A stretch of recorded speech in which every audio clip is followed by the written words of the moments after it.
We're here with Susan Eisenberg, Wonder Woman herself, at Stan Lee's LA Comic-Con, Kamikaze, whatever it's called now. I'm Diego Crespo.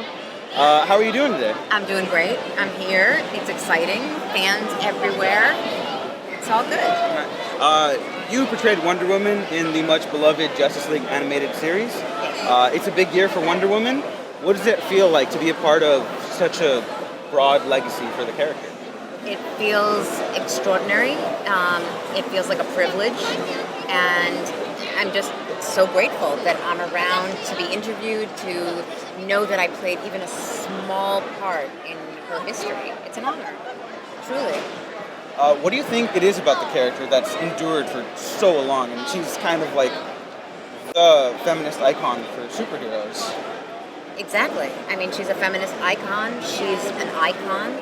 She has endured all these years, 75 years, and she's the only one out there. I mean, she was created to stand next to Superman and to stand next to Batman, and she's been doing it all these years. She's not lesser or greater than either one of them. She's equal to. And so I think that she will endure for the next 75 and 75 after that. And she's extraordinary. Given your time in Justice League and Justice League Unlimited, is there any particular aspect that you really admired about the character the most, or like a specific story that you constantly refer to? You know, there are a couple. I mean, so I loved the beginning when she's leaving Themyscira and she was vulnerable, and then you see her grow up throughout the series. So I loved watching her acclimate to the League and to forge bonds within the League. And I love that. I love that she became a leader within that League. And also I loved the relationship with her and Batman. I thought that was adorable and sweet. And I loved her relationship with Jean because they were both outsiders. And they were both coming from these other places and had to acclimate to these new spaces, and they did it kind of together. So I loved that. Speaking of Batman and Wonder Woman, that was really the first time that had been done as a romantic interest, possibly. Yeah. What do you think it is about those characters that drew them together? You know, you'd have to ask the writers and Bruce Timm, because they created that arc, that story arc. But I just know that I loved playing it because it was a different side to her. It wasn't the princess or the warrior. It was just this, it was a different angle to her personality. So it was that flirty Wonder Woman, which was a joy to play. At the same time, I always say, I don't need them to go off and get married and have children. I loved that it was, will they, won't they? She knows that he adores her.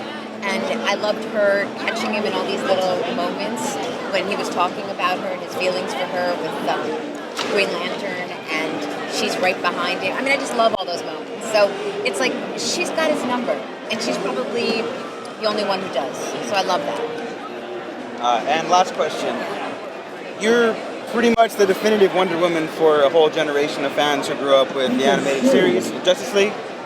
Is there anything you'd like to see the films do with Wonder Woman now that they're essentially passing on, they're picking up the torch where you left off?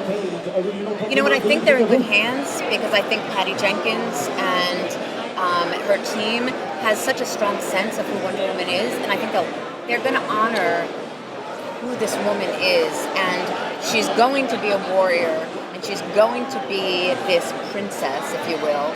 And I think they're going to honor both those sides of her. So, I mean, I know she's in good hands going forward. I have no doubt that the fans have waited so long for this, and I think they will not be disappointed. I mean, that's my personal feeling about it. I mean, but stay tuned. I think we're all excited. Thank you so much for your time, and thanks for watching the Waffle Press Podcast. Thank you. Thank you very much. So, hi, we're back with another member of the legacy of Wonder Woman. Your grandmother was essentially Wonder Woman.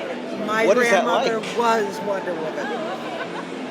It was made for a wonderful childhood going all the way up actually until way past childhood when she died in 1993, after being born in 1893. So having Wonder Woman as part of my family, you can kind of imagine from there. Some big shoes to fill. I think, but Nobody's ever going to fill her shoes. She makes a great role model, but it's not something you step into. well, you did your own thing. How did you carry on that legacy? Like you said, you didn't fill in the shoes, but you did your own thing. And what is that like? It's like, what's it like to live? You know, I mean, you're asking me a question that doesn't really have an answer. Try that one again. All right. Instead of carrying on the legacy, how did you go about with that family name? What? Oh, that's really easy. We share the same values. So I just went through my life with the same kind of attitude.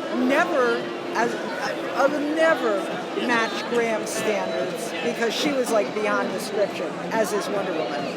But you just lead your life following those kind of values, and it just makes everything so worthwhile. You end up meeting great people who share those values, and life is just wonderful. You think those values are what helps carry on the legacy of Wonder Woman as a character as well? Those values are why Wonder Woman exists. The people that fall in love with Wonder Woman share those values. That's why her fans are so diverse. You have people all ages, all genders, all ethnicities, all over the globe. And the one thing they have in common is that they all care about those same values. That's why they love Wonder Woman. That's why Wonder Woman is alive today. So yes, yes, and yes. Thank you. That is, I think, where we're going to end this interview. That was fantastic. Thank you so much for your time, and thank you for watching the Waffle Press Podcast.